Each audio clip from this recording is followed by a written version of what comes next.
The first time Priscilla saw Elvis, it was like a movie scene. She was just a girl, barely 16, and he was the king. It was 1961, and she was living in Germany with her mother and stepfather. Her stepfather was in the army, and their life was a series of moves and new places. But nothing could have prepared her for the moment when Elvis Presley walked into her life.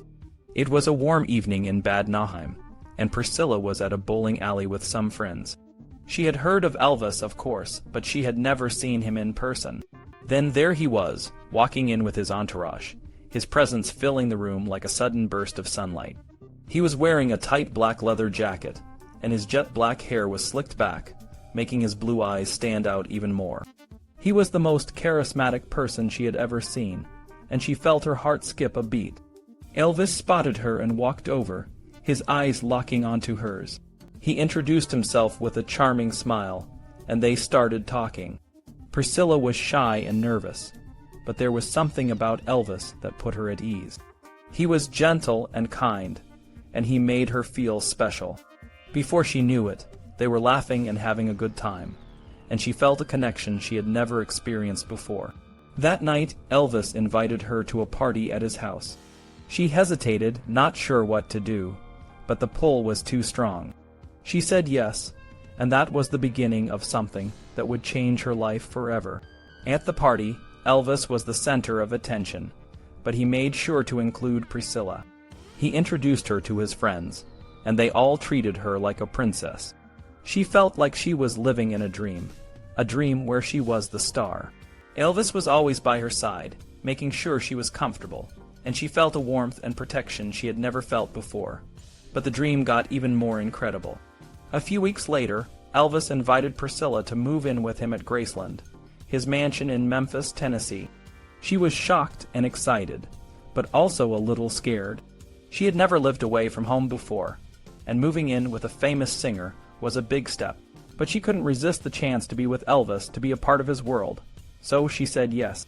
She packed her bags and said goodbye to her family, and soon she was on a plane to Memphis.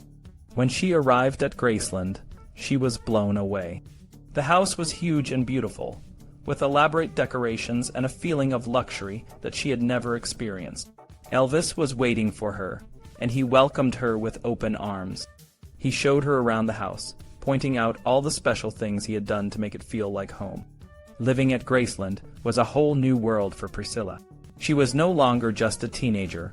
She was part of Elvis' inner circle. She went to parties, watched movies with him, and even went to school, though she often felt out of place. She was enrolled in a local Catholic girls' school, even though neither she nor Elvis had any connection to the church. It was a way to give their relationship a veneer of respectability, but it didn't change the fact that she was living an extraordinary life. At Graceland, Priscilla and Elvis spent countless nights watching movies, staying up late and having fun. They went roller skating, visited local stores, and even went to Bernard Lansky's clothing shop, where Priscilla picked out a coat for Elvis for Christmas. She felt special, like she was part of something bigger than herself, but living with Elvis wasn't always easy. He had strong opinions about everything, from the clothes she wore to the way she styled her hair. He wanted her hair to be long and jet black to match his, and he loved it when she wore high-collared shirts just like him. Priscilla tried to be everything he wanted, but sometimes the pressure was overwhelming. She chafed under the expectations, but she also felt a deep love for Elvis that kept her going. One day, Priscilla decided to cut her hair without asking Elvis. She wanted to express her own personality, but when she showed him, he was shocked. "How could you cut your gotham hair? You know I like long hair. Men love long hair," he said. Priscilla felt hurt but quickly grew her hair back, determined to make him happy. As the weeks turned into months, Priscilla found herself becoming more and more like Elvis. She started to adopt his tastes, his insecurities, and even his mannerisms. She wanted to please him, to earn his approval and affection. But even as she tried to be everything he wanted, she knew that there were 100 women who would take her place in a heartbeat. Elvis was Elvis, and the pressure to be perfect was always there. Despite the challenges, Priscilla loved every moment. She was living a dream where she was the girl by the king's side. And as she stood on the portico of Graceland, watching Elvis drive away to Hollywood for his next movie, She felt a mix of excitement and sadness. She knew that while he was gone, she would wait, just like Penelope, hoping that he would come back to her.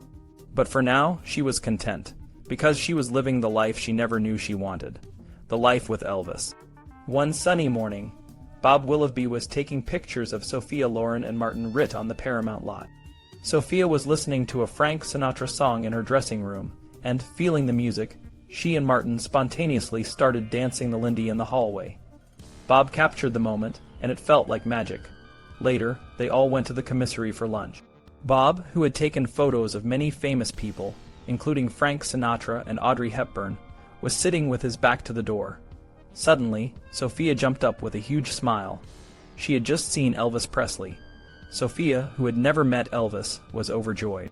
She grabbed him, brought him back to the table, and sat on his lap, kissing him right there in the middle of the commissary. At first, Elvis was confused, but then he saw Bob taking pictures and got a bit embarrassed. Sophia didn't care. She was elated. "I love him," she exclaimed, mussing his hair. It was a rare moment of pure joy and spontaneity. Bob and Sophia later laughed about it. "Anytime you want to grab me and mess up my hair, that's fine with me," Bob joked. It was a day that Elvis, known for his love of attention, would never forget. Elvis Presley was a star who always embraced his fame. And like some celebrities who try to hide, Elvis loved being recognized. His friend Jerry Schilling said, "Elvis worked so hard to be who he was, and he loved being Elvis Presley. He was a pioneer, and he paved the way for others." In November 1960, a 15-year-old girl named Patti Parry met Elvis on Santa Monica Boulevard. She and her friends saw Elvis in a black Bentley and decided to play it cool. "Do I know you? You look familiar," she teased. Elvis, charmed by her sass, invited her to a party at his house in Bel Air. Patti, who was struck by Elvis's beauty and style, became a part of his inner circle. Elvis, who had no sisters, treated her like a little sister. He even told her to stop wearing her girdle, because it made her uncomfortable. They became close friends, and Patti saw a different side of Elvis, one that was more relaxed and genuine. Elvis's style was unique. In 1960, he started wearing more sophisticated clothes, inspired by the Rat Pack, and designed by tailors like C. DeVore and Jack Taylor. DeVore was known for his attention to detail, and was the go-to tailor for many famous men, including Frank Sinatra and Dean Martin. Elvis, who had a perfect fit, looked great in anything he wore. He often bought multiple suits at once, sometimes 15 at a time. Elvis and Ann-Margret met on the set of Viva Las Vegas. They were introduced by the director, George Sidney, and immediately felt a connection. They were both shy, but found common ground in their love for music and dancing. They started dating, and their chemistry was evident on and off the screen. They went on fun dates, like riding a tandem bicycle around Bel Air and going to shows together. As they got to know each other, Anne saw a more vulnerable side of Elvis. Despite his fame, he struggled with trust and the pressures of his life. Elvis and Ann-Margret's relationship was intense and joyful, but it also faced scrutiny from the media. When Anne went to London for the premiere of Bye Bye Birdie, the press bombarded her with questions about Elvis. She handled it with grace, but the rumors grew. Despite the challenges, their time together was filled with love and laughter, and it left a lasting impact on both of them. Anne was crushed when a made-up story about her and Elvis spread. She called him as soon as she could to explain. Elvis listened and was understanding. He knew these kinds of crazy stories were just part of his world. He asked if she was upset, and she said yes. They tried to keep their connection strong, but it got harder when the movie wrapped and Elvis went back to Memphis. Anne stayed in Los Angeles, and distance made everything different. Elvis tried to ignore the reality that he had to give Anne up. Back in Memphis, Priscilla was waiting for him. She was always there, faithful and sometimes accusatory. Anne was perfect for Elvis, but it just wouldn't work out. They both had commitments to other people. They knew it from the start, but it still hurt. They were soulmates, and that made it even harder. Elvis once asked his friend, Esposito, why he couldn't stop thinking about Anne. Esposito said, "She's the female you," and Elvis knew he was right. Anne was like him, wonderful and heartbreaking. He never forgot her spirit, her laugh that could lift them both. Years later, they both ended up in Vegas at the same time. Elvis called her late one night and told her that the door was still open, that he still had feelings for her. But they were both married to other people, and Ann couldn't bring herself to get involved again. Ann rarely talked about Elvis publicly. Their relationship was too important to her. She knew that Elvis had become more of a myth than a man. But to her, he was just a young man at the peak of his creative powers, happy and fun, loving and good. Fame was his biggest problem because, at heart, Elvis was just a kid. Patti Parry, who was close to Elvis, believed that Ann-Margret was the great love of his life. Elvis never stopped thinking about her. Every time Ann opened in Vegas, there was a guitar-shaped flower arrangement from him. He never missed one in 10 years. Love wasn't enough to bring them together, and that broke Elvis' heart. But as Shakespeare might say, the greatest love stories are always tragedies. In Hollywood, Elvis was a big deal. Between 1956 and 1969, he made 33 movies, and none of them lost money. Some say he made over $200 million from his movies, but the exact numbers are hard to come by. The studios didn't like to reveal how much their movies were worth. Colonel Parker, Elvis' manager, made some smart deals. Elvis got $1 million per movie and co-owned the music rights. The Colonel's marketing was genius. The movies sold the songs, and the songs sold the movies. It was a simple but brilliant plan. Elvis wanted to be a real actor like Brando or Dean, but he could sing like no one else. Could Brando or Dean sing Can't Help Falling in Love or Hound Dog? Probably not. Back at Graceland, Priscilla was going through her own crisis. She read about Elvis' romance with Ann-Margret and asked him if it was true. He denied it, even though he knew the best defense was a strong offense. He was no fool and gave away nothing in romantic matters. Priscilla was young and tried to look older by wearing a lot of makeup. She wore false eyelashes and dark eyeliner, making her look like Catwoman. Her hair was big and high, like the wigs of French aristocrats. It was a look that Elvis sometimes found too much, and he would tell her to fix it. She would cry and then blame Patti, who styled her hair. Eventually, Patti got tired of the drama and let Priscilla do her own hair. In April 1964, an article said that Elvis Movies helped finance a big movie called Beckett, starring Richard Burton and Peter O'Toole. The producer, Hal Wallis, said that he needed the money from Elvis Movies to make artistic films. Elvis was hurt by this and talked about it in private. On April 30th, 1964, a hairdresser named Larry Geller came to cut Elvis' hair. They talked for hours about life, God, and the purpose of existence. Elvis was fascinated and asked Larry to work for him. Larry quit his job and became Elvis' hairdresser and spiritual advisor. On August 21st, 1964, it was announced that Elvis' next movie would be Tickle Me. He would get $750,000, more than half the budget, and 50% of the profits. Jerry Schilling officially started working for Elvis on August 25th, 1964. Jerry and Elvis had been friends for a while, but this was a big step. Jerry was excited, but worried about what his teachers and family would think. He decided to follow Elvis, and it changed his life. They left for California that night, and Jerry joined the team at Graceland. Jerry had an older brother who was around Elvis Presley's age. His brother, who grew up in an orphanage in Arkansas, once asked him, "Why are you always hanging around this guy?"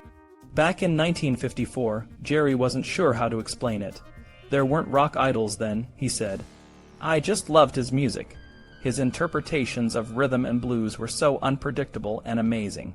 Jerry spent a lot of time thinking about how exciting it would be to be around Elvis. He wondered if it was too late for him to join the fun, but he pushed those thoughts aside and ended up spending the next 11 years with Elvis, the man he had admired for so long. Elvis was very open about his relationship with God.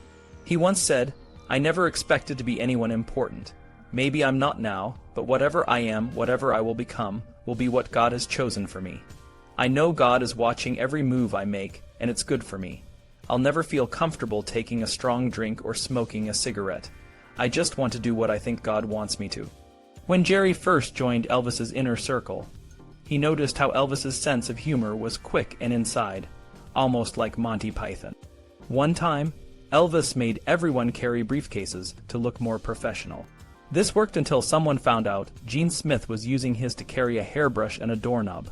Jerry was shy when he first moved to California. He was a country boy from Memphis, and he wanted to fit in. One night, they were going to a nightclub, and Elvis teased him about his outfit. Jerry was wearing tight pants and a velour shirt, and Elvis said, "Are you going to wear that?" Jerry quickly changed, but later he realized Elvis was just putting him on. It was Elvis's way of testing if a guy could take a joke. Jerry learned a lot from Elvis. After playing football, they would sit and talk about life, family, and friends. Elvis didn't just talk about the game or a movie. He made everything personal and meaningful. Jerry felt like he was getting an education just by being around Elvis. "I learned more from him than from all the schooling I ever did," Jerry said. When Jerry first started working for Elvis, he kept his head down and did his best. One day, Elvis said to him, "Jerry, the hardest thing for you to learn is to do nothing." It took Jerry years to understand that Elvis was talking about himself. Elvis was always searching for answers. He started reading spiritual books and joined the Self-Realization Fellowship, where he met Sri Amata, the spiritual leader. He felt a deep peace with her and often wished she could have met his mother. On August 27, 1965, the Beatles finally met Elvis at his house in Los Angeles. They had been trying to meet him for years. Elvis was wearing an electric blue shirt and dark pants, but he was quiet and pensive. He knew the Beatles were going through what he had experienced performing live and getting energy from the audience. He was frustrated with the teeny bopper move he was making and wanted to do something more meaningful. When the Beatles walked in, everyone was silent. The four lads from Liverpool were gawking at Elvis, totally blown away. Elvis broke the ice by saying, "Well, if you guys aren't going to talk to me, I'm just going to go to bed." They all laughed and the conversation started. John Lennon talked about the crazy crowds, and Elvis said, "If you're scared, you're in the wrong business." They jammed together, playing Johnny Be Good. Mal Evans, the Beatles' bodyguard, had to break plastic spoons to make picks because his pockets were sewn shut. Paul McCartney was amazed by Elvis's remote control TV, something he had never seen before. For Jerry, being with Elvis was like being part of a unique family. He saw the pressures Elvis faced and the depth of his personality. It was a fascinating and exciting time, and Jerry felt prouder of being with Elvis than making a touchdown. It was a night to remember. Elvis and the Beatles were jamming in his den on Perugia Way. The music was incredible, but no recording was made. There were no small cassette players back then, only big reel-to-reel tape recorders. Plus, Colonel Parker, Elvis's manager, wouldn't allow any pictures or recordings. He was a control freak. Larry, a friend of Elvis, heard that George Harrison was into spirituality and meditation, just like him. He wanted to chat with George about it. He searched the house but couldn't find him. Then he decided to check the backyard. It was dark, but he caught a whiff of something. There was George under a tree smoking a joint. George handed the joint to Larry, and they started talking, getting pretty stoned. They had a great conversation, and Larry was thrilled to have just smoked with one of the Beatles. Later, they went back inside. Elvis and everyone were together, and Elvis wanted to show off his new Rolls-Royce. They all went outside, and it was chaos. Fans were everywhere, screaming Elvis's and the Beatles' names. Elvis showed them the car, and they waved to the fans. It was a historic moment.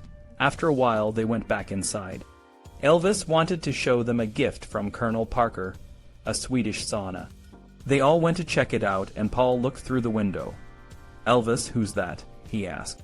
They opened the door and found a 15-year-old girl crouched under the bench. Everyone laughed, and someone pulled her off Elvis. It was a wild night. The Beatles stayed for about 2.5 hours. John and Elvis were good friends, and they stayed in touch until Elvis's death. After the Beatles left, Larry and Elvis walked back to Elvis's room. Elvis asked Larry who won. He was talking about the fans outside, who were still screaming their names. "You won, hands down, Elvis," Larry replied. Elvis got serious. "Don't forget, there are 4 of them and only 1 of me. Living at Graceland was like being in a movie." Priscilla, Elvis's wife, was in a dream come true, but it wasn't always easy. Elvis paid attention to every detail, from her outfits to how she walked. Sometimes it was too much. One night, Elvis sent her back upstairs to change because he thought her dress was dull. She felt like a Hollywood starlet being directed, and it was exhausting. One day, Priscilla bought a new dress, a black and white print. She knew Elvis didn't like prints, but she loved the dress. She put it on and showed him. Elvis barely looked at it before saying, "That dress doesn't suit you." Priscilla started to cry and ran to the bathroom, slamming the door. Elvis tried to make it better, but she was too upset. She later returned, still angry, and said she would return the dress. Elvis thought it was funny, but it showed how hard it was to live up to his standards. Larry, Elvis's friend, visited Graceland and was welcomed by everyone except Priscilla and Vernon, Elvis's father. Larry didn't mind and joined in the fun. Elvis rented the Memphian Theater almost every night to watch movies. During the day, they raced go-karts, shot air rifles, and practiced karate. One day, Elvis formed a football team, spending thousands to equip everyone. He made Larry left end, but Larry had never played before. On the first play, a former Bronco lineman crashed into Larry, breaking his rib. Larry was proud he played, even though he couldn't handle the game. Elvis searched for meaning in his life. He read the prophet and wrote, "When you're not in love, you're not alive." But he also relied on pills to stay awake and to sleep. He studied the physician's desk reference to make sure he was taking the right medications. He took amphetamines to stay awake and quaaludes to sleep. He wasn't alone. Many in Hollywood did the same. On May 18, 1965, Elvis and his friends rented the Fairgrounds amusement park in Memphis from midnight to 7. They consumed a massive amount of sugary and caffeinated treats, spending over $100. Vernon paid the bill. Elvis's work ethic was unpredictable. He could be lazy on film sets for months, but when he was in the studio, he gave his all. On May 25, 1966, he went to RCA Studio B in Nashville to record his gospel album, How Great Thou Art. He met Felton Jarvis, a young producer who loved Elvis's music. They hit it off immediately. Elvis wanted a sound like the Beatles, something that would grab people's attention. Jarvis understood and worked hard to get the sound Elvis wanted.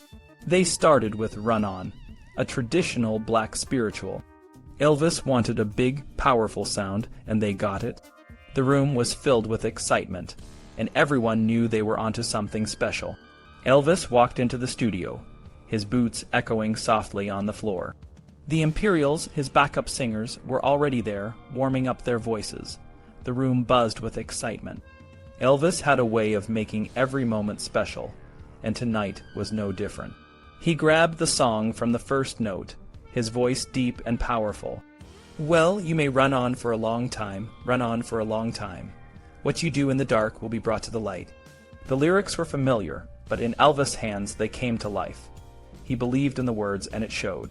Backed by the precise double-beat cymbals, the music had a soulful energy that was different from the simple, old-timey piano songs he grew up with.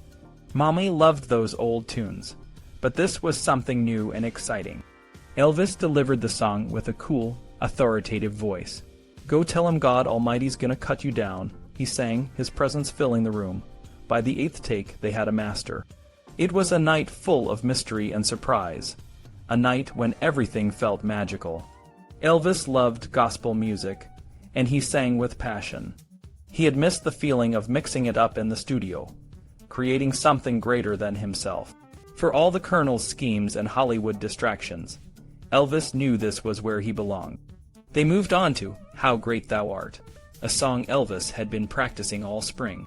He saw every song as a chance to pour out his heart and soul, and he did just that. Jerry Schilling, one of his closest friends, watched in awe. It was almost as if Elvis was taken over by another spirit, Jerry recalled. He turned white and almost fainted when he finished. It was like something happened outside the normal experience. Felton Jarvis, the producer, stayed late with Elvis, talking about the all-night gospel singings they had both grown up with. Elvis shared his childhood dream of singing in one of those quartets. Everyone else had gone, but him and me, Felton remembered. "I said, Elvis, we better go. The people are starting to come to work." He said, "Lord, is it that late?" It was a transcendent night, a night when everything was magic. Over the next few sessions, they recorded more gospel songs like So High, Farther Along, and even Bob Dylan's Tomorrow is a Long Time. The camaraderie was strong, and Elvis felt a deep connection to the music. Back at Graceland, he wrote a heartfelt note to Jarvis, thanking everyone involved. "Dear Felton, please convey how much I deeply appreciate the cooperation and consideration shown to me and my associates during my last 2 trips to Nashville. I would like to thank you, the engineers, musicians, singers, and everyone connected with the sessions. And as General MacArthur once said, I shall return. Gratefully, Elvis Presley." Elvis had always dreamed of being in the movies, of being the next James Dean. Real actors didn't smile much, but Elvis found himself smiling all the time on screen, breaking into song at the slightest pause. It was a nightmare, like something out of the Twilight Zone. He made the same movie over and over, and it was exhausting. Joe Esposito, one of his closest friends, understood. Making movies was his job, and some days were better than others, Joe said. Elvis was always in a terrible mood on Stills Day. He had to sit on a bare stage for hours, changing over and over and smiling through it all. One day, Elvis fell in the bathroom at his home in Beverly Hills. The colonel arrived, and a doctor was called. Elvis was fine, but the production of his new movie, Clambake, was delayed. The colonel was furious. He took charge, deciding that Elvis' spiritual and intellectual pursuits had to stop. No more long haircuts, no more books, no more religious discussions. "Some of you think maybe he is Jesus Christ," the colonel declared, "but that's not who he is." It was going to be strictly business from now on. The colonel also wanted Elvis to get married. Elvis agreed, and on May 1st, 1967, he and Priscilla were married at the Aladdin in Las Vegas. The wedding was a big secret, but the press found out. Priscilla's dress was simple, and Elvis wore a black tuxedo with a platinum watch and diamond cufflinks. They looked like a Hollywood couple, but the day was more about the press than their love. After the ceremony, they had a press conference, and the colonel made sure everything was perfect for the cameras. Priscilla, wanting to help Elvis, burned his spiritual books. She thought it would solve his ennui, but it didn't. The late 60s were a time of grab the money and run. Elvis and his friends went to Hawaii, and he loved it. He was happy and loose, wearing his Hawaiian outfit and enjoying the sun. He even got up early some days, but he refused to wear shorts because he thought his legs were too skinny. Elvis may have tired of his movie-making experience, but he always tried his best. Norman Taurog, who directed many of his films, remembered him fondly. "He was a simple man, industrious and polite," Taurog said. "Elvis reminded me of Clark Gable." Elvis had a charming sense of humor, and he was always kind to everyone around him. Even in the dumbest movies, Elvis fascinated people. His style was authentic, coming from his life and experiences. He carried everything with him: the death of his brother, the love of his mother, his ability to sing, and every woman he had ever known. That's why people couldn't take their eyes off him. He was inherently compelling, a true artist. Elvis had a unique style that no one could replicate. His friend Jerry Schilling once said, "Elvis was the most eclectic human being I've ever seen in my life." Elvis would watch movies multiple times, picking up small details from actors that most people wouldn't notice. He was meticulous about his appearance, but in a subtle way. Jerry described Elvis as being very particular in his casualness, meaning he could look casual and sexy, but every detail was carefully planned. One of Elvis' influences was a man named Billy Murphy. Billy was a former college football star and actor who had a distinctive style, always wearing a black hat and black boots. Elvis admired Billy's cool demeanor and even picked up some of his mannerisms, like saying "Mr." with a menacing pause. When Elvis was filming Stay Away Joe in Arizona, he met Billy Murphy and was fascinated by his walk, which was a mix of John Wayne and Robert Mitchum. Elvis decided to incorporate this into his performance on the Singer Special. Elvis also had a group of close friends known as the Memphis Mafia. This group was like a modern-day version of King Arthur's Knights of the Round Table. They were always around Elvis, providing company and support. Joe Esposito, one of the Memphis Mafia members, said that Elvis saw them as more than just employees. They were his friends from back home. The group had a specific look, often wearing black suits with thin ties, and they were known for their loyalty to Elvis. They would do anything he asked, from singing in harmony to jumping out of cars to make a grand entrance. In 1968, Elvis made a comeback with a television special that changed his career. He wore a black leather suit designed by Bill Belew, a couturier who would go on to create many of Elvis' iconic outfits. The leather suit was inspired by a pair of women's opera gloves. Belew remembered that the leather adhered beautifully to the skin, so he thought it would work well for Elvis. The suit was a huge hit, and it helped Elvis prove that he could still rock the house. During the special, Elvis performed with his old band, and it was clear that he was back in his element. He said, "I'm doing a television special now because we figure the time is right, and today's music is right." The special was a success, and it marked a new chapter in Elvis' career. Elvis' relationship with the Memphis Mafia was complex. They were his friends and his support system, but they also enabled some of his more problematic behaviors. Despite this, they were always there for him, and Elvis needed them. The group provided a sense of home and comfort, especially when he was on the road. They were like a never-ending Boy Scout troop, always ready for the next adventure. In the late 1960s and early 1970s, Elvis continued to evolve his style with Bill Belew's help. Belew designed everything from the famous Vegas jumpsuits to the Napoleonic suit Elvis wore when he met President Nixon. Elvis trusted Belew's vision and rarely questioned his choices. The two had a strong working relationship, and Belew's designs became an integral part of Elvis' image. Elvis' comeback special was a turning point, and it showed that he was still a force to be reckoned with. He was determined to only perform music he believed in, and he proved that he could still captivate audiences with his raw talent and unique style. The Memphis Mafia and Bill Belew were key parts of this journey, helping Elvis stay true to himself while pushing him to new heights. Elvis's comeback was nothing short of legendary.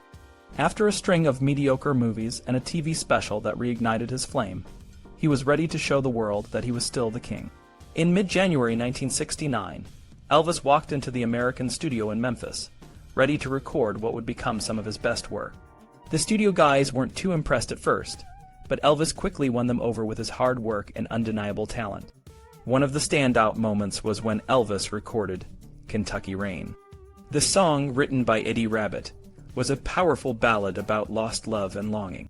It was so moving that even after all these years, it still brings people to their knees. Elvis's voice was so emotive that it made the song feel like a personal journey, a quest to find his way home. Elvis was also on fire with Suspicious Minds, a song he nailed in just 4 takes. When the session ended at 4 in the morning, Elvis turned to producer Chips Mammon and asked, "We have some hits, don't we, Chips?" Chips didn't hesitate. "Maybe some of your biggest." The album was a hit, and Rolling Stone agreed, calling it flatly and unequivocally the equal of anything he has ever done. But the real test was yet to come. On December 3, 1969, Elvis's TV special aired, and it was a smashing success. The special drew in 42% of the viewing public, making it the top show of the season. It was clear that Elvis was back, and he was ready for his next big challenge, Las Vegas. In July 1970, Elvis and his band rehearsed for 3 days at the MGM lot in California. The rehearsals were intense, but Elvis was in his element. He was wearing a brightly patterned silk shirt and bell-bottom trousers, looking every bit the king. The band was tight, and the energy was electric. Elvis was singing with all his heart, and it was obvious how much he missed performing live. When Elvis finally arrived in Vegas, the pressure was immense. He hadn't performed live in 8 years, and the International Hotel was the biggest venue on the Strip. The backup singers, the Sweet Inspirations, and the band, the Imperials, were all on edge. Elvis, however, was in command. He led the rehearsals with a combination of strictness and charm, making sure every detail was perfect. Elvis's Vegas shows were a mix of raw energy and polished performance. He wore elaborate costumes designed by Bill Belew, each one more dazzling than the last. The songs ranged from his classic hits to new material, and the audience was captivated. Sam Phillips, the man who had discovered Elvis, came to see the show and was blown away by the rhythm section. He had one piece of advice: get rid of the song Memories. Elvis loved the song and kept it, but it didn't matter. The shows were a hit, and Elvis was once again the undisputed king of rock and roll. Elvis's return to Vegas was more than just a comeback. It was a reconnection with his fans and his music. He was back, and he was better than ever. The shows at the International Hotel were some of the most memorable of his career, and they proved that Elvis Presley was still the one and only king.